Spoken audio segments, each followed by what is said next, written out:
Now it's time for News Extra, today brought to you by Gering Civic Center, and here again is Kevin Mooney. Thank you very much, Dennis. Good morning, everyone. Well, that date is coming up. It's only a week from tomorrow, as a matter of fact, November 6th. So one of the things we're going to do today is talk about the Gering Economic Development Sales Tax Proposition. This is renewal of the Gering LB840 program that's been going now for about 15 years. We have Dawne, Wolfe, Karen Anderson, and Keith Ellis. They are all part of a citizens group, a grassroots group that are promoting this. So, Dawne, I guess, first of all, let's talk about LB840 and the fact that when people go to the ballot, they got to consider two things, right? That's correct, Kevin. We have two items on the ballot this year. We have Proposition 1, which is to vote for the 0.5% sales tax for economic development. And then we have the second, Proposition number 2, which is to vote for the Economic Development Plan, LB840, which allows us to provide funding for businesses in Gering. All right. Now, you are on, I learned something today. That when an LB840 application comes to the city, I was under the impression it only went through the advisory committee, but you're on what's called an application review committee. So there's two committees that look at these proposals, right?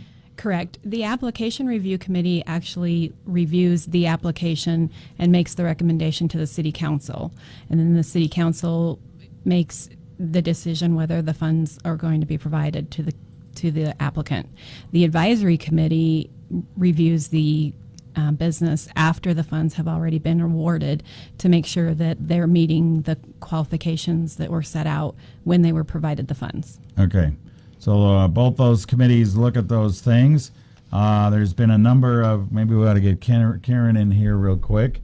There's been a number of businesses that have taken that have used these funds for their benefit and to expand and even just stay in the community, right? Right. We have over 40 businesses that have benefited. Those are both small and large businesses.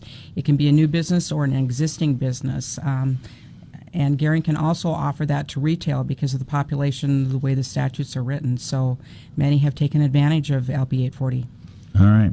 Some of those that have taken advantage of them lately, Johnson & Cashway Lumber, NTC Logistics. I know Brent Holiday and Philip have a new business over there. And also Jad's Trucking. We have a new trucking company. And Cobblestone Hotel, which just opened recently, has taken advantage of LB840 funds.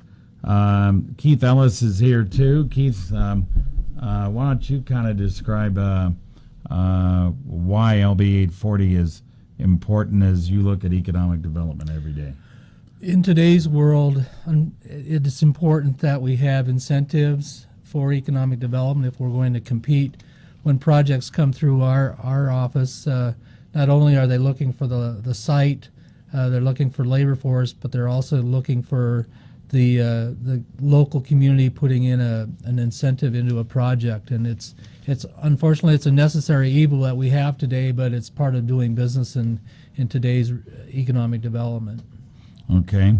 Who oversees, I guess the LB840 advisory committee oversees these, and as you mentioned, as Karen mentioned, here in Gering, it's a little bit different than Scottsbluff, where you have retail that you can provide funds for, something that Scottsbluff can't due to population. Am I right?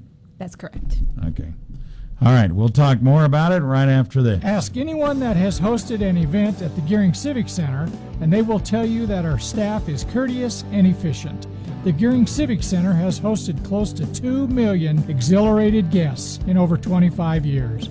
Our caterer, The Meat Shop, has 35 years of cooking experience. Go ahead and enjoy yourself. Call 436-6888 or visit GeringCivicCenter.com. Like us on Facebook. Talk about experience. Back on News Extra today, we're talking about the LB840 sales tax proposition. It'll be on the ballot for Gering citizens here in a little over a week on November 6th. Don Wolfe, Karen Anderson, and Keith Ellis are all here. LB840 has been in the city now since 2004, but every so often it has to be renewed. It sunsets. That's kind of how the proposal was introduced, and I don't know, this is like the third time something like the third or fourth time we've looked at renewing it. There is a meeting, an educational meeting coming up later on this week. Dawn, when is that? There will be a town hall meeting on Thursday evening, November 1st at Gering City Hall. It starts at 6 p.m. and I encourage you to come out and visit with the committee and some of the members of the Gering Council and staff. If you have any questions, they can be answered at that town hall meeting. All right. So far it's passed at a pretty good level, but you guys obviously are making sure that it stays that way, right? Absolutely. This is really important to the city of Gering and the local area in order for us to continue to keep the area growing and provide economic development. All right, there are some flyers out. Karen, if people want to, they've either seen it in the newspapers, the Courier or the Star Herald, but if you don't have an informational flyer right now, where do they go get it? You can stop by the Chamber or Twin City Development office, and then we'll also have some available at the Forum on Thursday, or give us a call at the Chamber or TCD. All right, very good. All right, so there you go.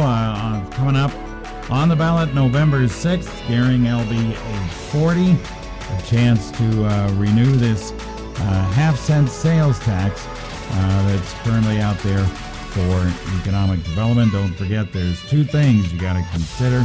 Proposition 1 is the actual sales tax. Proposition 2 is the plan. We thank Don and Keith and Karen for coming over here early in the morning and telling us all about it. Thanks, guys.